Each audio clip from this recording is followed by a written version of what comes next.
del Seminario de Madrid, va a dar la charla sobre la entrega de la vida como acto de amor.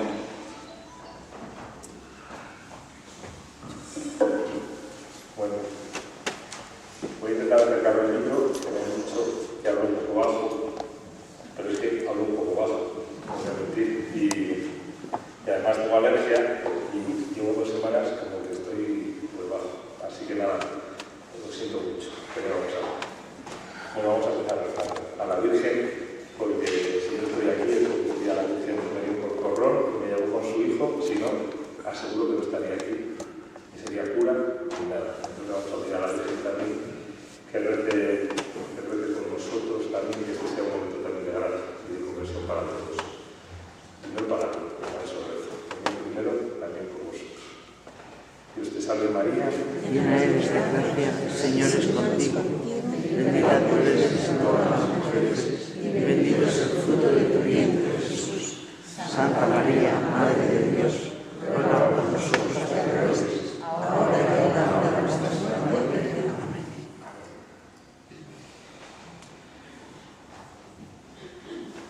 Pues empezamos.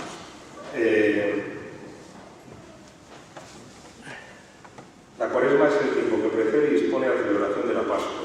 Es un tiempo de escucha de la palabra de Dios y de conversión, y de preparación y de memoria del bautismo, de reconciliación con Dios y con los hermanos, de recurso más frecuente a las armas de la penitencia cristiana, la oración, el ayuno y la limosna. Esto que dice la liturgia, que lo habrán repetido seguramente los sacerdotes de esta parroquia constantemente, es algo que nos tenemos que recordar. O sea, yo me lo tengo que recordar a mí constantemente y no tengo que dejarlo de recordar porque es importante. La Cuaresma es tiempo de conversión y de reconciliación con Dios y con los hermanos. Si a mí no me lo recuerda la Iglesia todos los años, a mí sí me olvida. Y si a mí no me lo recuerdan los hermanos sacerdotes o las personas que vienen a hablar conmigo, a mí se me olvida. Y si a mí la liturgia de cada día, la Eucaristía, las celebraciones no me lo recuerdan, a mí se me olvida. Y si yo no me lo recuerdo a mí mismo cada mañana cuando me levanto y voy a rezar, a mí se me olvida. Por eso lo repito, porque no se nos puede olvidar. Este tiempo es un tiempo de conversión, de cambiar. O sea, de reconciliarnos con Dios y con los hermanos. Fijaros, vivimos en un mundo en el que prima la mentira. Es el mundo del tentador. Sí, está presente en medio del mundo y no se nos puede olvidar. Lo escuchamos en las lecturas del primer domingo de Cuaresma. Hay una mentira que se nos pone delante, nos engaña, el tentador nos lleva a dialogar con él. Esto nos ciega porque en vez de ver todo lo bueno que nos rodea, nos centramos en esa mentira o en el mundo de hoy, a lo mejor es una media verdad que se nos pone delante y eso al final nos acaba aislando de los demás. Nos aísla de los demás y nos lleva a la soledad. Y sin embargo el Señor, también a través de recordarnos constantemente que esto es un tiempo de conversión, el Señor nos pone delante una verdad y nos lleva también a un diálogo con Él. Y ese diálogo se llama oración. Es una de las armas de la Cuaresma. Y esa oración, que parte de una verdad que se nos ha puesto delante, sin embargo nos ilumina, ya no nos ciega, sino que nos abre los ojos y nos lleva a la comunión, no nos separa.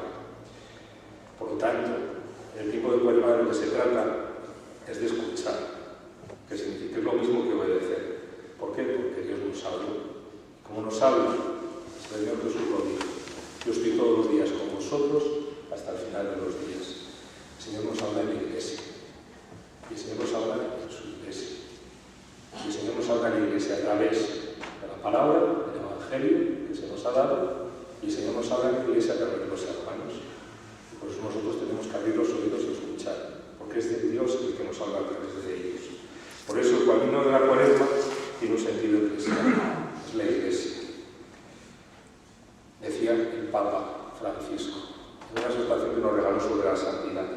El Señor en la historia de la salvación ha salvado a un pueblo. No existe identidad plena sin pertenecer a un pueblo. Por eso nadie se salva solo, como individuo aislado, sino que Dios nos atrae tomando en cuenta la compleja trama de relaciones interpersonales que se establecen en la comunidad humana. Y esto es lo bonito de la Cuaresma, que no nos salvamos solos, sino que nos acompañamos los unos a los otros. En Cuaresma nos quitamos las máscaras, Lo decía el Señor el primer miércoles de ceniza. Llamaba hipócritas a todos. Se lo decía a los fariseos, pero retumbaba en nuestros corazones. Hipócritas. Hipócritas es que vive con una máscara puesta, que se esconde detrás de la máscara. Y nosotros, durante la Cuaresma juntos, porque nos reconocemos pecadores, nos quitamos esa máscara y humildemente aceptamos, ponemos por delante los unos de los otros nuestra condición de pecadores. Todos somos pecadores. A mí esto me libera. Y a mí, y a todos, nos permite hacer juntos este camino de conversión. Por lo tanto, no hay que aparentar. Solo lo que tenemos que hacer es querernos bien y rezar los unos por los otros. Si no tengo que defenderme, porque cuando uno tiene que aparentar, se tiene que defender siempre de los demás, eso agota. Cuando yo no me tengo que defender, entonces puedo estar atento a la escucha. Y eso es lo que tenemos que hacer, escuchar qué nos dice la Iglesia. El concilio, hace más de 50 años, nos dijo la Iglesia una cosa preciosa, que yo repito. Dios, que cuida de todos con paterna solicitud, ha querido que los hombres constituyan una sola familia y que se traten entre sí con espíritu de hermanos. Todos han sido creados a imagen y semejanza de Dios, quien hizo de un todo el linaje humano, para poblar toda la faz de la tierra. Y todos son llamados a un solo e idéntico fin, Dios mismo. Nuestro origen es Dios, que nos ha dado la vida.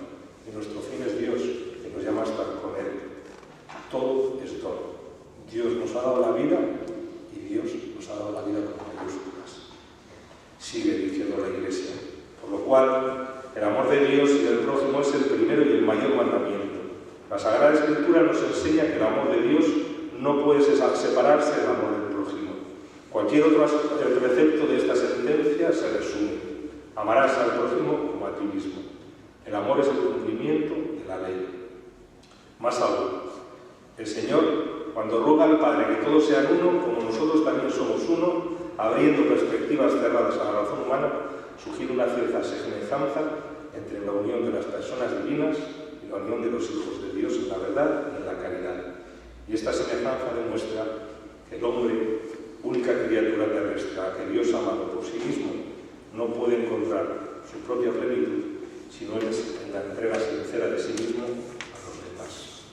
El hombre es la única criatura a la que Dios ha querido, ha amado por sí mismo, porque Dios se hizo hombre y nos ha amado como hombre. Por eso la plenitud del hombre, nos dice la Iglesia, es la santidad. Y el camino, la santidad, es la entrega sincera de uno mismo a los demás. Por eso Jesús dice de él: yo soy el camino, la verdad y la vida. Jesús es el camino y nosotros los cristianos vivimos con los ojos clavados en Cristo. Nosotros miramos a Cristo y vivimos siguiéndole a Él, la mirada clavada en Él. Pedro, con los ojos clavados en Cristo, fue capaz de caminar sobre las aguas. Y cuando dejó de mirar a Cristo, se hundió. Cristo, nos sigue diciendo la Iglesia, manifiesta plenamente al hombre, al propio hombre, y le descubre la sublimidad de su vocación. Por tanto, Jesús es modelo de la perfección y predica a todos y a cada uno de los discípulos, también a nosotros, que la santidad de vida de la que Él es iniciador y consumador, sed pues vosotros perfectos como vuestro Padre Celestial es perfecto, y camino que nosotros tenemos que seguir en la vida. Fijaos lo que dice Jesús en el monte de las bienaventuranzas, después de llamar a los 12, después de dar las bienaventuranzas al pueblo, dice a los discípulos y nos dice a nosotros: a vosotros que me escucháis os digo, no a otros, no a los que no me escuchan, no a los que no son cristianos, no, a vosotros, así a mí os digo, amar a vuestros enemigos, haced el bien a los que os odian, bendecid a los que os maldigan y orad por los que os calumnian. Ser perfectos como vuestro Padre Celestial es perfecto. Todos los fieles de cualquier estado o condición, dice la Iglesia, sigo citando, están llamados a esa plenitud de vida cristiana y a la perfección y la caridad. El Señor nos lo dice claro. El Señor dice también en ese pasaje: ¿por qué me llamáis Señor si luego no hacéis lo que yo os digo? María nos dice en Caná, le dice a los sirvientes, haced lo que Él os diga. Y el propio Jesús, después de lavar los pies a los discípulos, les dice, os he dado ejemplo para que lo que yo he hecho con vosotros, vosotros también lo hagáis. San Pablo, años más tarde, a la comunidad de Filipo le dice, tened entre vosotros los mismos sentimientos de Cristo. Pues de eso se trata. Se trata de vivir imitando a Cristo. Se trata de vivir escuchando a Cristo. Se trata de seguir a Cristo. ¿Y cómo vive Jesús? Pues Jesús vive una vida entregada para cumplir la voluntad del Padre. En el Evangelio de San Juan es constante. Constantemente Él va diciendo la preferencia de su Padre y que cumple la voluntad de su Padre. Jesús dice, yo cumplo la voluntad del que me ha enviado. Y esta voluntad del que le ha enviado constituye su misión. Jesús se alimenta de ella. Lo vimos el domingo pasado, cuando escuchamos el Evangelio de la Samaritana. Mi alimento es hacer la voluntad del que me ha enviado, llevar a término su obra. Y Él no busca otra cosa, porque Él dice, no puedo hacer nada por mí mismo. No busco mi voluntad, sino la voluntad del que me ha enviado. ¿Por qué? Porque todo lo que le agrada a aquel que le ha enviado.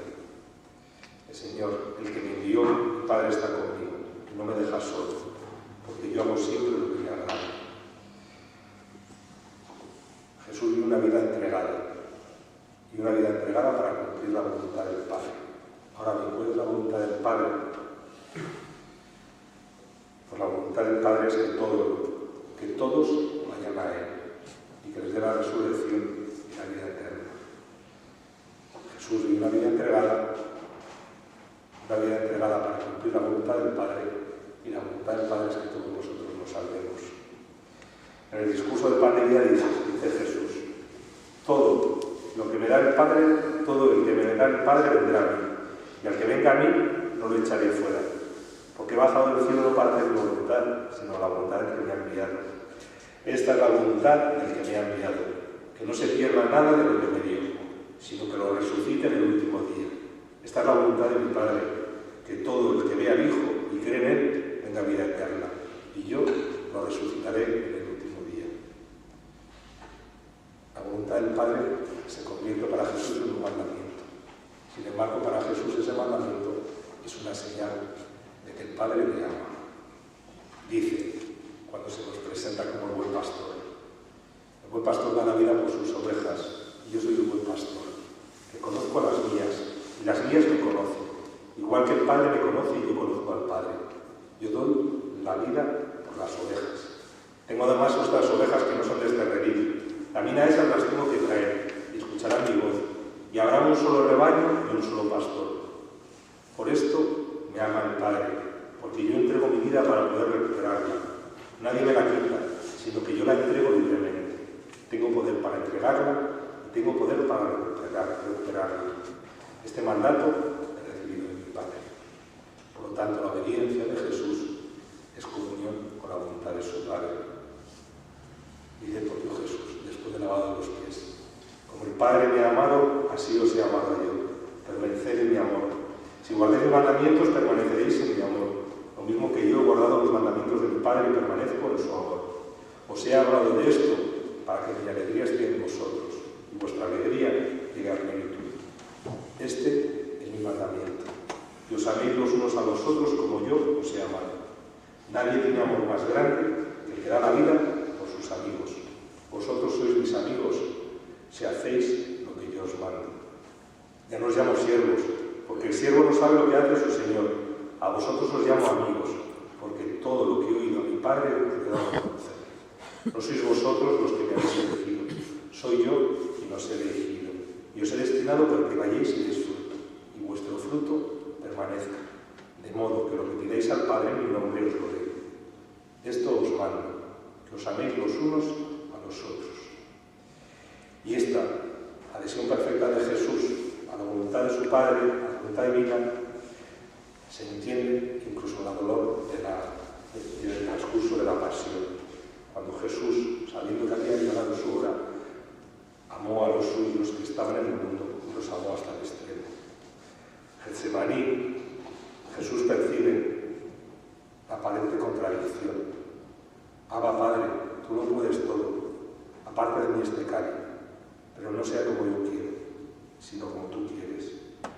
supera el conflicto orando al Padre, hablando con Él, que se haga tu voluntad, no la mía.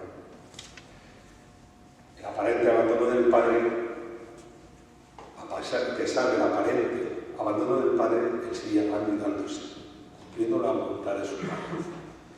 Cuando los fariseos se insultan, clavado en la cruz, cuando se ama hasta el extremo, ¿no? Y le echan en cara que te libre, si tanto te quiere, lo que brota del Señor es el perdón. Perdónanos, Señor, porque no saben lo que hacen. Durante su vida terrena, Jesús llora cuando ve Jerusalén, porque Jesús entrega su vida, y entrega su vida para cumplir la voluntad del Padre. Y la voluntad del Padre es que todos lo salvemos. Y ante Jerusalén llora.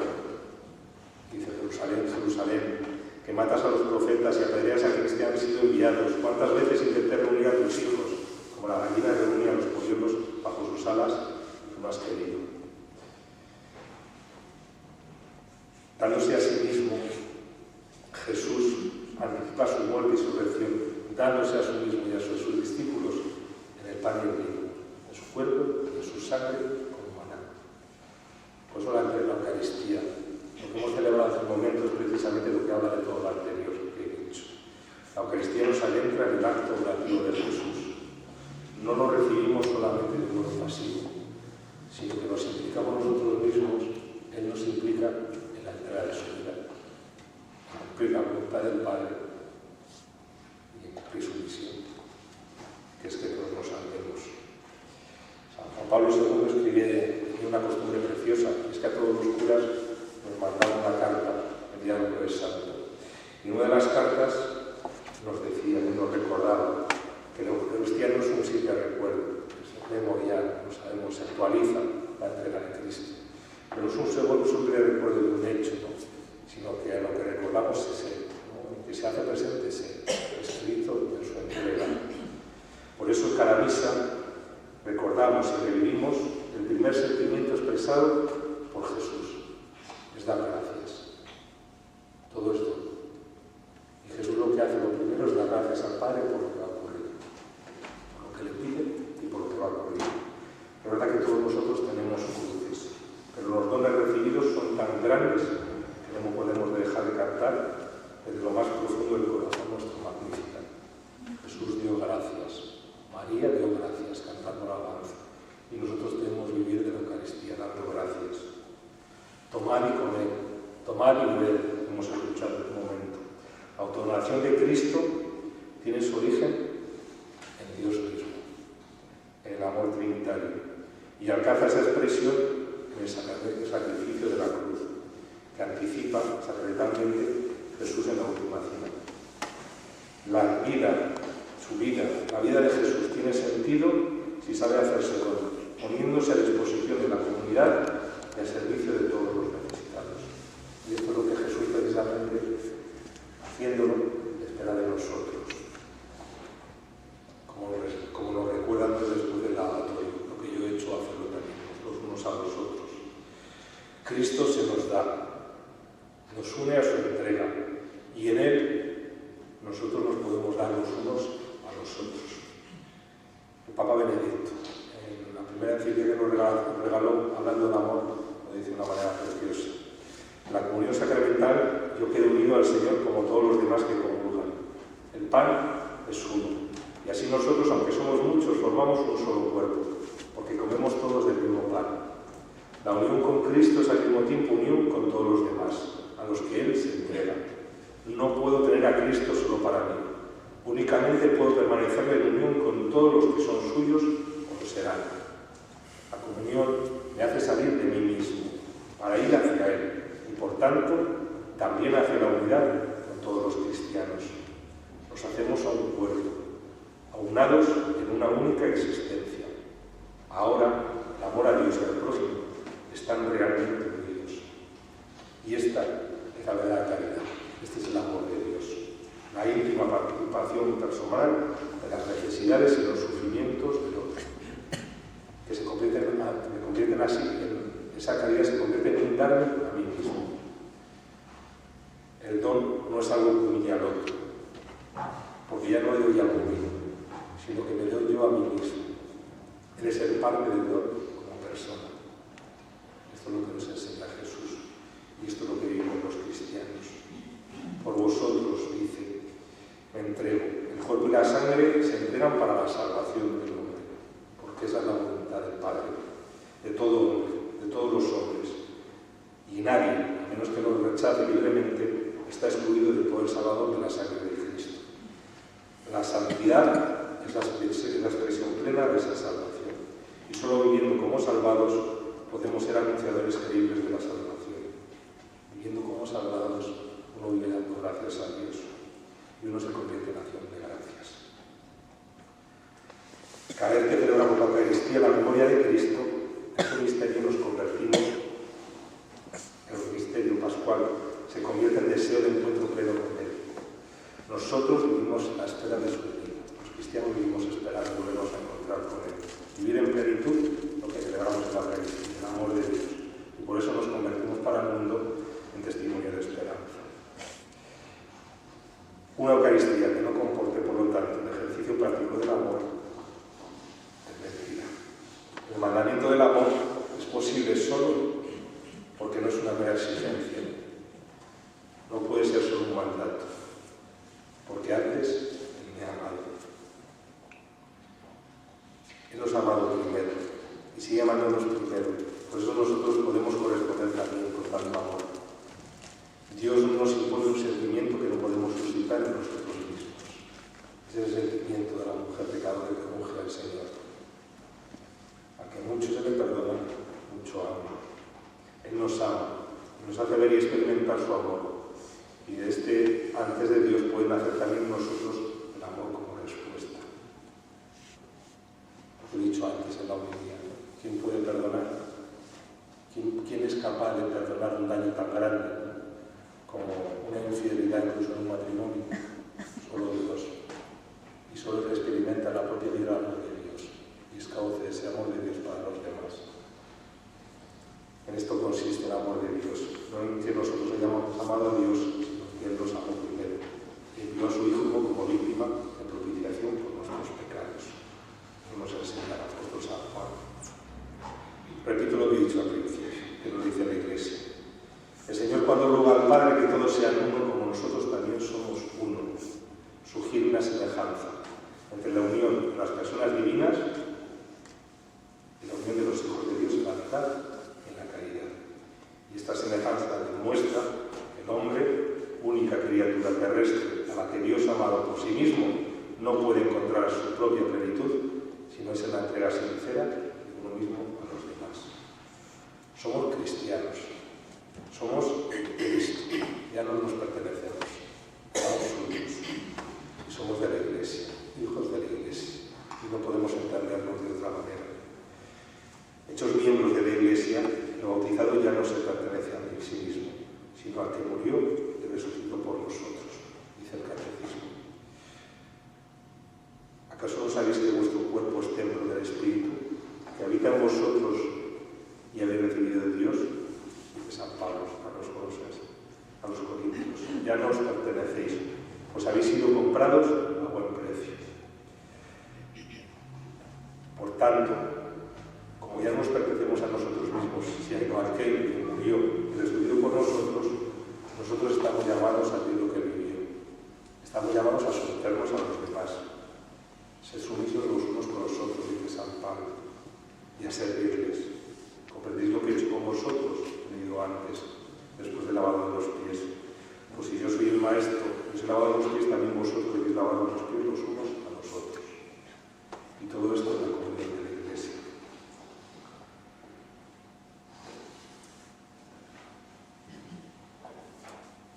La caridad, que es el término que se utiliza la Iglesia para expresar el amor de Cristo y el amor de los cristianos, es un amor nuevo y pleno, expresa esa experiencia del amor que nos lleva a descubrir claramente al otro. El amor es ocuparse del otro, preocuparse por el otro, no buscarse a sí mismo, sino ansiar más bien el bien del amado. Y este amor se convierte en renuncia, en estar dispuestos a sacrificarnos. Es más, a buscar el sacrificio por amor a los demás. El amor es salir de un yo cerrado en mí mismo hacia una liberación, en la entrada de mí mismo. Precisamente de este modo, hacia el encuentro conmigo mismo, aún más encontrándome con Dios. Por eso todos los fieles, todos nosotros los cristianos, estamos llamados a la plenitud de vida cristiana. Estamos llamados a la perfección en la caridad. Todos estamos llamados a ser santos. El camino, la perfección pasa por la cruz. No hay otro camino que el que siguió Jesús. Y nosotros lo imitamos. Y eso significa que no hay santidad sin renuncia, que no hay santidad sin combate espiritual. El progreso espiritual implica la ascesis y la mortificación, que conduce a la obediencia del bien, la paz y el gozo de las bienaventuranzas. Nadie le gusta ir al gimnasio y ponerse fuerte y en forma para lucir el verano bañador, cuando alguien es joven conquistar a la persona mala. Sin embargo, cuánto nos cuesta, ¿no? Ponernos en forma espiritualmente para estar más cerca del que es verdadero amor de Dios. Fijaros que es el Espíritu Santo el que mueve a Jesús a ir al desierto para ser tentado. Y es el mismo Espíritu Santo que nos mueve a nosotros al desierto, a la conversión, al combate espiritual. Porque el enemigo del hombre no es el hombre. El enemigo del hombre es Satanás, el demonio que nos quiere apartar del amor de Dios. Y es el propio amor de Dios el que nos lleva al combate para crecer y acercarnos más a Él. ¿Y cómo podemos recorrer, por lo tanto, este camino de santidad? Pues es Dios el que nos hace santos. Es la acción del Espíritu Santo la que nos anima desde nuestro interior. Es la misma vida de Cristo resucitado la que se nos comunica, la que nos cambia, nos transforma. El bautismo y la fe nos ha hecho verdaderamente hijos de Dios. Participamos de su naturaleza divina. Y por lo tanto, porque somos cristianos, nadie nos puede quitar esa dignidad, somos santos. Por eso tenemos que cuidar con la gracia y conservar el don que hemos recibido. La santidad tiene, por tanto, su raíz en el bautismo, en el misterio pascual de Cristo, con el que se nos da su espíritu y la vida del resucitado. Fijaros que la cuaresma, lo he dicho al principio, ¿no? Es un ejercicio, es un tiempo de gracia que la Iglesia nos da para que hagamos memoria del don que recibimos el día de nuestro bautismo. Hace poco bauticé a la hija de una prima. Yo lo recuerdo porque seguro que la vi suya. Cuando venían los novios les dije, a los padres, a mis primos, al pedir el bautismo para vuestros hijos, sabéis que os obligáis a educarlos en la fe, para que estos niños, guardando los mandamientos de Dios, amen al Señor y al prójimo como Cristo nos enseña en el Evangelio. Guardar los mandamientos y amar al Señor y al prójimo, como Cristo nos enseña. Eso es lo que educan los padres a un niño que tiene que ser bautismo. Que el don que reciben lo vivan. Cuando se les viste con el manto blanco de nueva criatura, se les dice, ¿no? Ya sois nueva criatura, habéis sido revestidos de Cristo. Y esta vestidura blanca es signo de vuestra dignidad de cristianos. Ayudad por la palabra y el ejemplo de vuestros padres, conservarla sin mancha hasta la vida eterna. Esa dignidad que Dios nos da gratuitamente, tenemos que cuidarla, porque es un don para que crezca. Y esa es la responsabilidad de los padres. Y es la responsabilidad de los cristianos los unos con los otros. Lo mismo que la luz, cuando se pega el cirio. A vosotros, padres y padrinos, se os confía sustentar esta luz, para que vuestros hijos, iluminados por Cristo, caminen siempre como hijos de la luz, perseverando en la fe, puedan salir así al encuentro de los santos, el encuentro del Señor.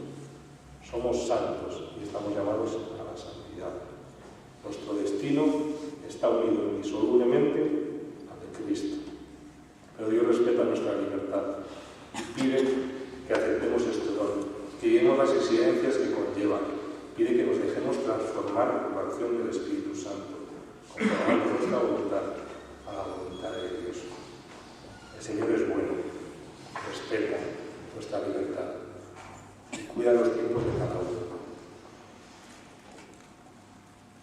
¿Cómo puede suceder entonces lo que se nos hace de pensar, que se nos hace de Cristo, si que invierta también en nuestro modo de pensar y de actuar? Pues la Iglesia nos lo recuerda. Que la santidad no es sino la caridad que da nuestra vida. Dios es amor, y el que permanece en el amor, permanece en Dios y Dios en él. Para ser santos hay que vivir la caridad. El Papa Francisco, en la exhortación sobre la santidad, dice que el designio del Padre es Cristo y nosotros en él. Y en último término es Cristo amando en nosotros, porque la santidad no es sino la caridad realmente vivida. Por tanto, la santidad se mide por la estatura que Cristo alcance en nosotros. Por el grado como la fuerza del Espíritu Santo, modelemos toda nuestra vida según la suya. Así cada santo es un mensaje que el Espíritu Santo toma para la riqueza de Jesucristo y regala a su pueblo. Cada santo es un mensaje que el Espíritu Santo toma de la riqueza de Jesucristo y regala a su pueblo. Cada uno de vosotros tenéis que ser un mensaje que el Espíritu Santo toma de la riqueza de Jesucristo y regala a su pueblo. El cristiano, para un cristiano, por tanto, la voluntad de Dios ya no es algo extraño, que se nos impone desde fuera, sino que tiene que ser nuestra propia voluntad. Cuando uno ha experimentado que Dios está dentro de sí mismo, de uno mismo, en lo más íntimo de mí, entonces uno se tiene que abandonar a Dios, y Dios tiene que ser nuestra alegría.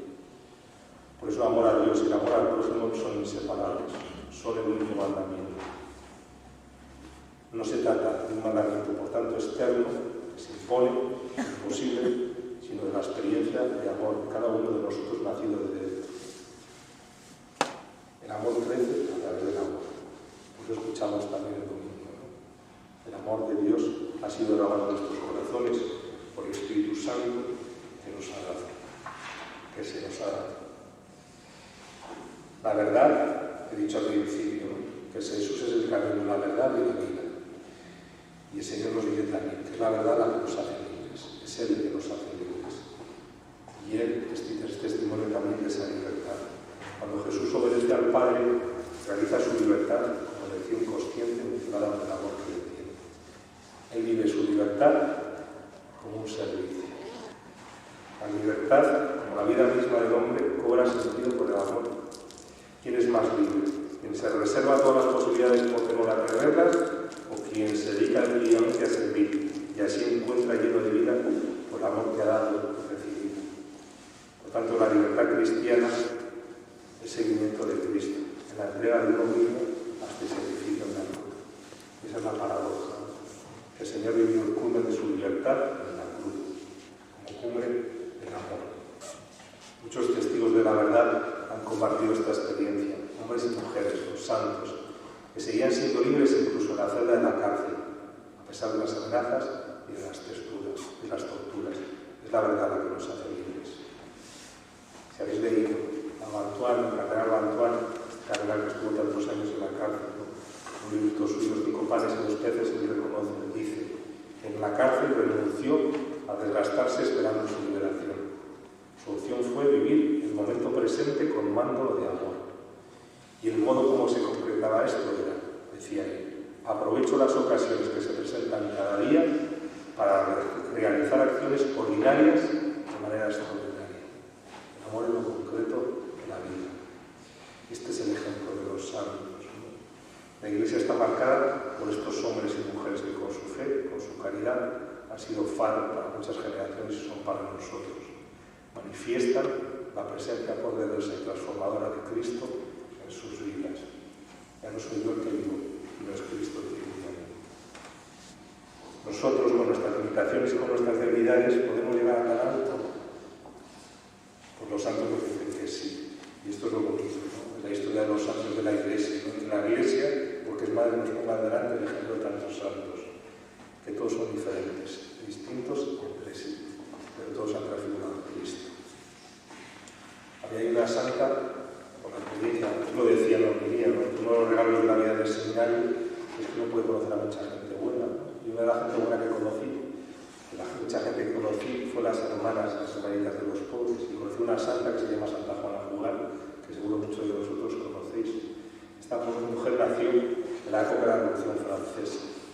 Y esta mujer, en un momento, descubrió una anciana ciega, vagabunda, no había seguridad social, hace 200 años en Francia, evidentemente. ¿Y qué hizo esta mujer? La llevó a su casa, la dio su propia cama. Y poco a poco fue acogiendo cada vez más gente en su casa y lo va acomodando en su casa. Es más, salía a la calle para pedir para que esa gente que vivía en la calle no tuviera que pedir. Se dio a sí misma por ellos. Y amando a los suyos los amó hasta el extremo. Hubo un sacerdote que se apropió de su obra y los últimos 27 años de su vida vivió como una monja más. Nadie sabía que ella era la fundadora de aquella obra, que se había extendido por toda Europa, que se ha extendido por todo el mundo. Cuando murió, nadie supo que ella había sido la fundadora. Era una monja más que acompañaba a las novicias, a las que daban testimonio del amor que había puesto Dios en su vida. Y solo 20 y tantos años después de su muerte se supo que aquella mujer sencilla, una monja más de la congregación, era la que había recibido aquel carisma de la Iglesia, la que había fundado las familias de los pobres. Pero también hay santos sencillos, ¿no? Personas buenas que nosotros vemos en nuestra vida, que nunca serán canonizados, ¿no? Los santos de la puerta del lado, porque nadie está excluido de la santidad es para todos. Papa Francisco nos dice que para ser santos no es necesario ser obispos, ser sacerdotes, religiosas o religiosas.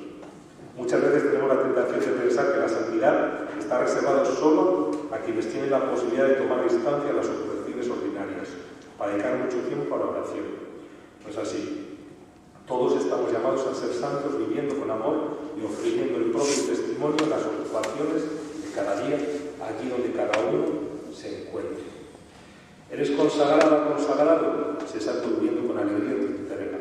¿Estás casado? Sé santo amando y ocupándote de tu marido y de tu esposa, como Cristo lo hizo con la Iglesia.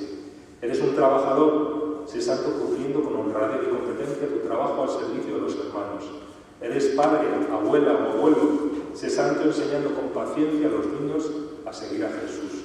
¿Tienes autoridad? Sé santo luchando por el bien común y renunciando a tus intereses personales.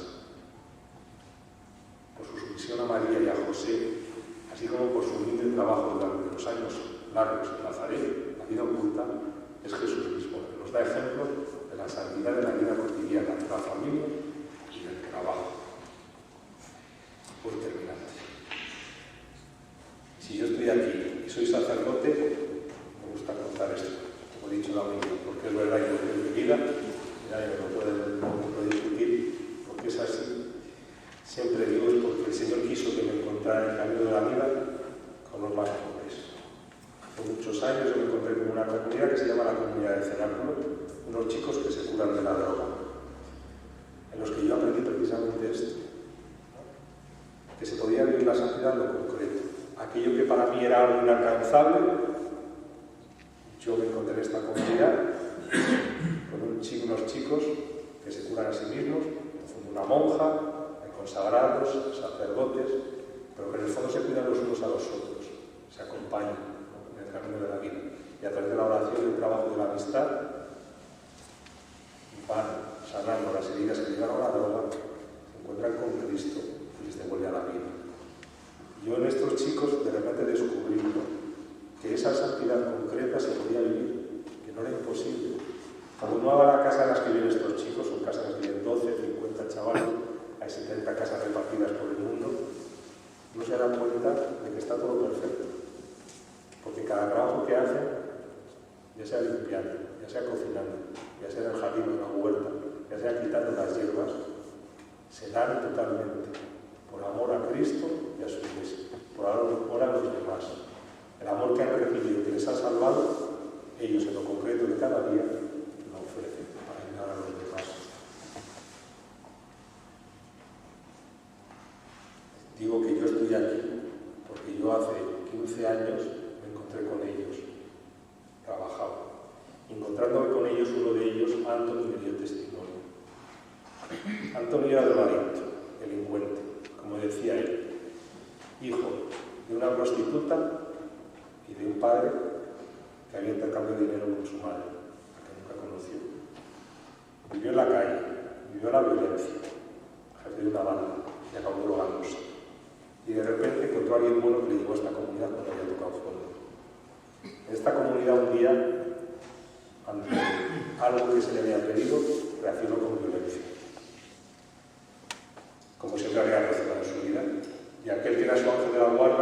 persona que cuida de él, ¿no? Los primeros meses cuando la comunidad se revolvió contra él y le dio un puñetazo. Este chico, su ángel de la paz. Después de darle el puñetazo, se fue a su habitación y empezó a hacer la maleta para volverse a su casa. ¿Por qué? Porque el efecto de cómo él había vivido era siempre que le expulsaran de un correccional a otro, tenía que arreglar otra.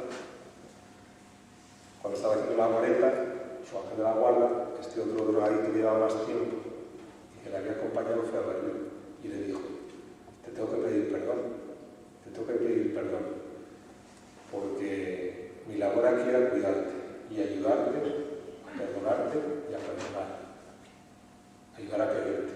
Si tú has reaccionado con violencia ante mí, es porque yo no he hecho bien mi trabajo, yo no te he querido bien y por eso te pido perdón. Y eso fue lo que rompió a Anthony. Después de 18 años de violencia, de repente, ¿no? El testimonio de un amor como el de este chico, que había recibido su puñetazo y que devolvió el mal a través del bien, ¿no? Rompió su corazón de piedra, hizo una grieta y el Señor entró. Y él me decía: yo he descubierto la paternidad que no he tenido humanamente en la paternidad de Dios a través de su iglesia. Este chico dejó a través de esta comunidad que Dios entrara y que sanó. Y años después volvió a la comunidad, volvió a su casa a ver a su madre, para que no diga desde hace muchos años, que le había cuidado su tía. Su madre, drogadicta y prostituta. Y le dijo: te tengo que pedir perdón. Y te quiero pedir perdón porque he vivido toda mi vida odiándome a mí mismo para odiarte a ti. Me he hecho daño a mí para hacerte daño a ti. Por la vida que te viví. Te quiero pedir perdón. Porque ahora sé que me hubieras ayudado. Y que lo más noble hubiera sido, o lo más humano, entre comillas, hubiera sido que tú me hubieras abortado. Y sin embargo, tú me quisiste, me tuviste, me diste la vida. Y por eso te doy las gracias. El testimonio de un drogadicto, ¿no?, que pide perdón, sana a un chico que ha vivido en la violencia toda su vida. Sana a una madre que recibe el perdón y la gratitud de su hijo. Y a mí en un momento de mi vida me sanó. Y me hizo comprender que la santidad es para todos y que yo también puedo vivir ese amor de Dios, que es para todos. Aquello me llevó a la conversión y después de la conversión me vino la vocación. Ya soy sacerdote. Y el bien, el poco bien que pueda dejar Dios hacer a través de mí, vino a través de un sí, ¿no?, a la vida de un chico que había sido drogadicto, de un chico que había sido delincuente.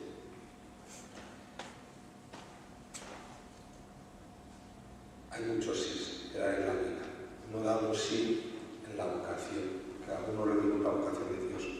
Pero luego hay que dar sí concretos, síes concretos, cada uno de la vida. María le dijo sí al ángel, ¿no? Y aquí a las cabas del Señor, a las sentirse muy parado. Le dijo sí cuando se quedó sola, porque el ángel se marchó. Le dijo sí cuando acudió a su prima Isabel, acompañarla porque estaba embarazada. Dijo sí al Señor cuando fue rechazada en Belén y no encontró posada. Dijo sí cuando su hijo tuvo que nacer en un pesebre. Dijo sí cuando tuvo que huir a Egipto. Dijo sí cuando escuchó de Simeón que una espada le atravesaría el alma. Dijo sí cuando perdió a Jesús volviendo, ¿no?, de Jerusalén y estaba en el templo. Y escuchó decir que él tenía que estar en las cosas de su padre. Dijo sí en el día que Jesús, en el día a día, en el que Jesús iba creciendo en sabiduría, en estatura y en gracia de Dios, ante Dios y ante los hombres. Dijo sí en Caná de Galilea, en la boda. Dijo sí al escucharse decir: ¿quién son mi padre y mi hermano? Aquellos que escuchan la palabra de Dios y la ponen por obra. Dijo sí en la pasión. Dijo sí en la cruz, sí en la cruz, cuando acogió, ¿no?, a Juan como hijo. Dijo sí en el silencio del sábado santo. Dijo sí en la alegría de la resurrección. Dijo sí en la espera, orando junto con los discípulos a que viniera el Espíritu Santo y que naciera la Iglesia. La vida de María siempre es un fiel, un hágase, un sí, sin hablar. Ella se entrega a Jesús y a sus discípulos, conservando las cosas, meditándolas en su corazón. La vida de María es una entrega continua, en lo escondido y en silencio. Termino. El Verbo se encarnó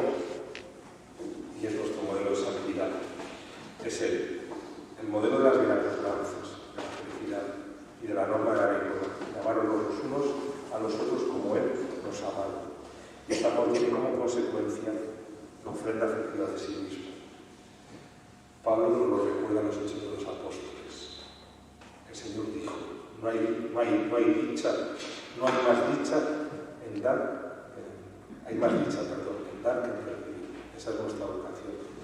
Por eso, no tengamos miedo de tender hacia lo alto, hacia las alturas de Dios. No tengamos miedo de que Dios nos pida demasiado. Dejémonos guiar en todas las acciones cotidianas por su palabra, aunque nos sintamos pobres, aunque nos sintamos inadecuados y pecadores, porque será Él que nos transforme según su amor. Son los pequeños síes de cada día los que nos hacen santos, testigos del amor de Dios en medio de los hombres, testigos de Dios. Por eso no tengamos miedo a ser santos, porque como dice el Papa Francisco, de una manera preciosa, la santidad es el rostro más bello de la Iglesia. Pues que así sea. Gloria al Padre, al Hijo y al Espíritu Santo, como en el principio, ahora y siempre, por los siglos de los siglos. Amén.